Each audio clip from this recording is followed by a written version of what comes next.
Cette année, nous fêterons Pâques au séminaire, dans notre maison. Voilà l'information qui retentissait au début de l'année et jusqu'à un passé récent. Ça y est, nous y sommes.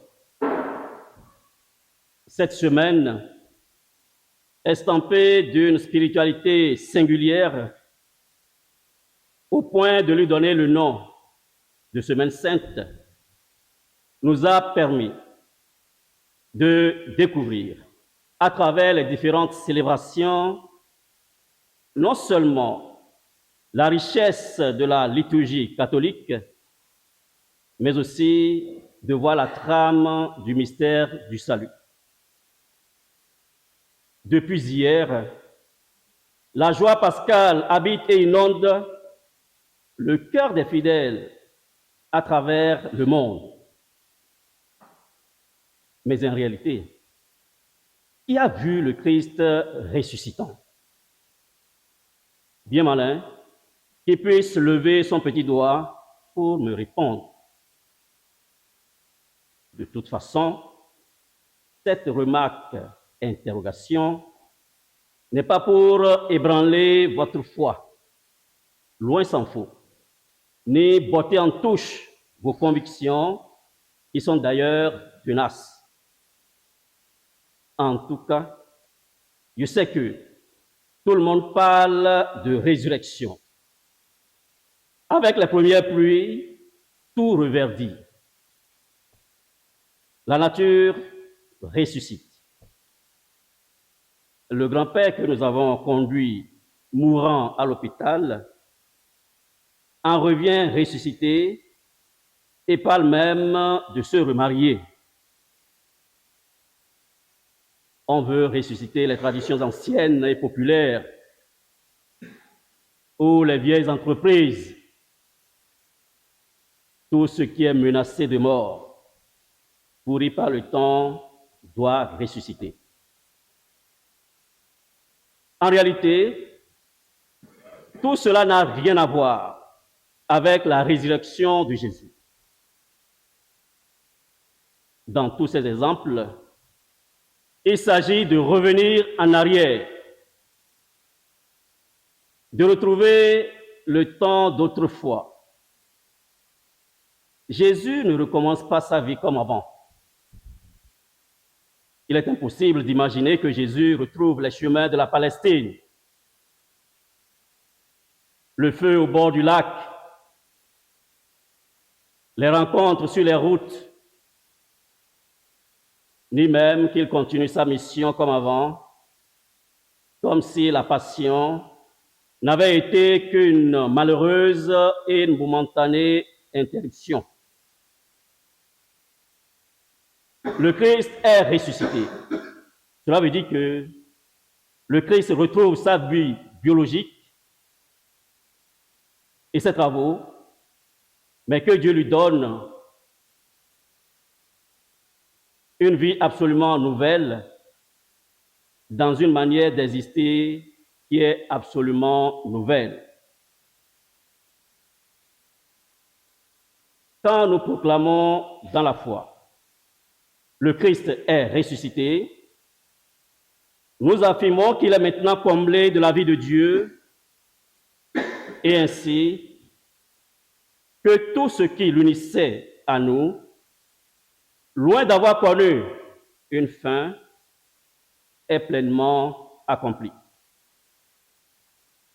C'est pourquoi nous proclamons que nous aussi, parce que nous sommes au Christ, nous ressusciterons avec lui pour participer à sa gloire. La résurrection n'est pas un beau souvenir, mais l'événement toujours actuel dont les effets se manifestent constamment en ce monde. La résurrection est l'événement à reconnaître et à accueillir et vivre dans la foi. La foi ne consiste pas à fermer les yeux et à dire C'est ça. Même si je ne comprends rien. Mais à faire confiance à Dieu qui accomplit cet événement et qui le soutient par le témoignage de son esprit. Accueillir la résurrection avec foi, c'est faire confiance en Dieu qui a révélé cet événement aux apôtres d'abord et à nous ensuite à travers eux. C'est à nouveau avec l'évangéliste Jean que notre mère, l'Église, nous conduit à célébrer la résurrection. Ce n'est pas étonnant. En effet, comme nous l'avons entendu déjà dans le récit de la Passion, Saint Jean favorise une rencontre peut-être plus singulière avec Jésus.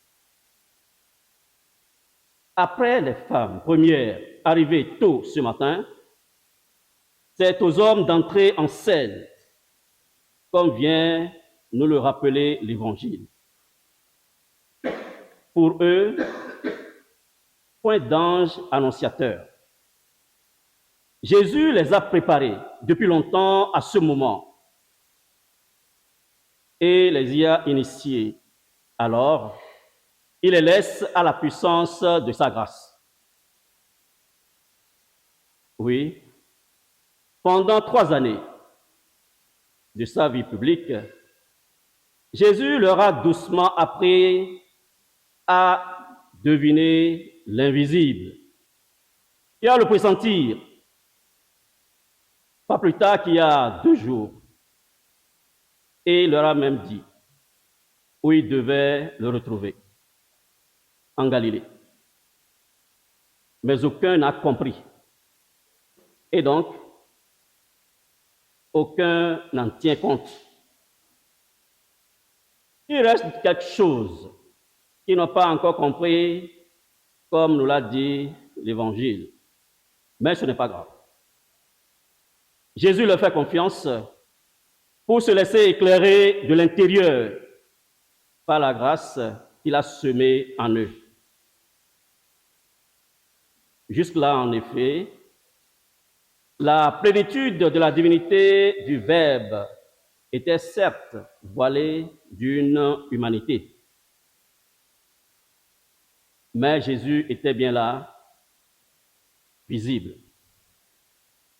Cette fois-ci, c'est une absence, un vide, qui doit leur permettre de découvrir une plénitude,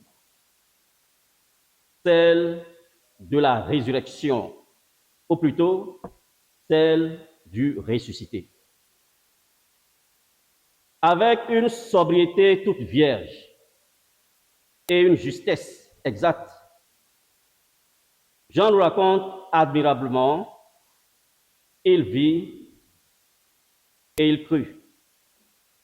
C'est court, c'est net, c'est exact.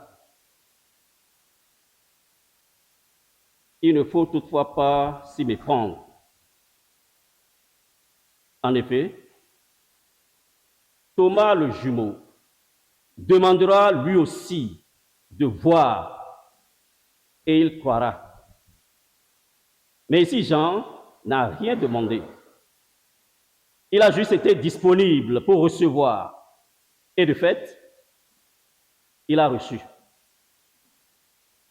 Sa grâce particulière est sans doute d'avoir consenti à recevoir, d'avoir usé de sa capacité et à être docile, à se laisser enseigner de l'intérieur.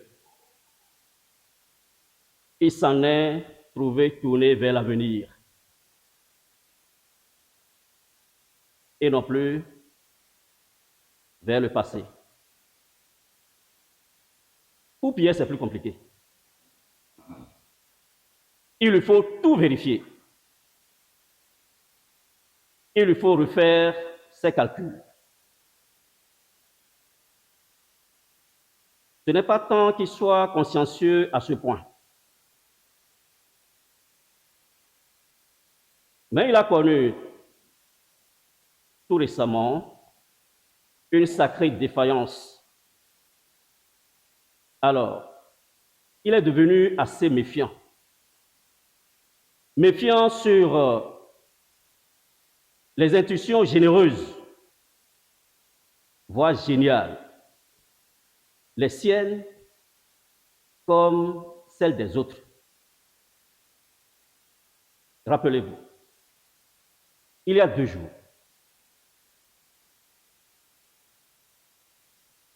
il disait avec conviction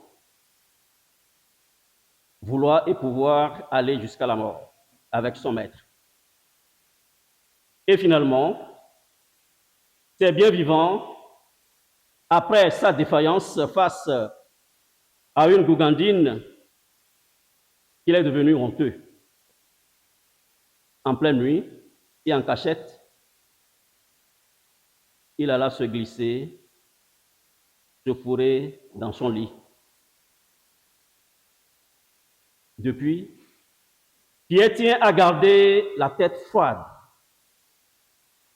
Du reste, Jésus lui en a fait le commandement. Quand tu seras ressaisi, affermis tes frères. Oui, le texte grec nous dit bien, quand il sera ressaisi. Le texte français dit, quand tu seras revenu. Oui, revenu de ta torpeur, de ton inconstance, affermis tes frères. À vrai dire, ce qui nous paraît comme une lenteur à croire de la part de Pierre n'a pas d'importance. Car plus rien ne peut arrêter dans le monde la propagation de la vérité de la résurrection de Jésus. Je dirais même, il serait plus facile de faire cesser l'éclat du soleil que de stopper la propagation de la bonne nouvelle. Le Christ est ressuscité. Oui, le Christ est ressuscité. Il a vaincu la mort. Tout est fini. La victoire est acquise à notre Dieu. C'est donc vers là-haut qu'il nous faut désormais orienter notre regard et laisser tomber nos médiocres calculs humains.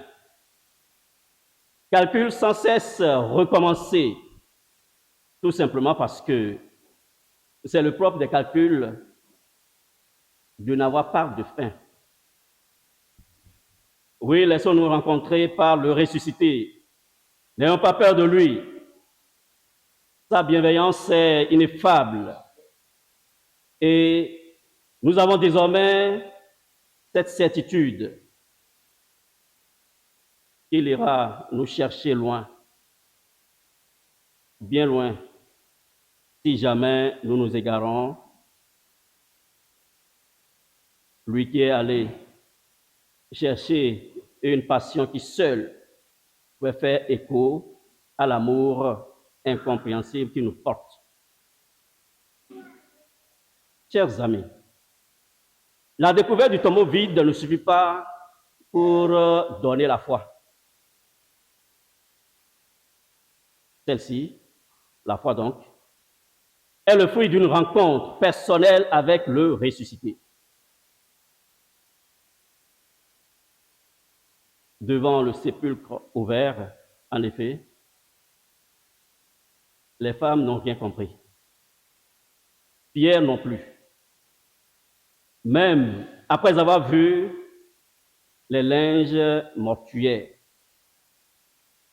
seul le disciple bien-aimé commence à percevoir le mystère. Le mystère qui le fera exploser de joie lorsque le Christ se montrera à eux. Qu'il en soit ainsi pour nous. Puisse notre reconnaissance résonner à l'unisson de sa bienveillance. Le Christ est ressuscité. Qu'il le soit vraiment pour chacun de nous, en chacun de nous. Amen, alléluia.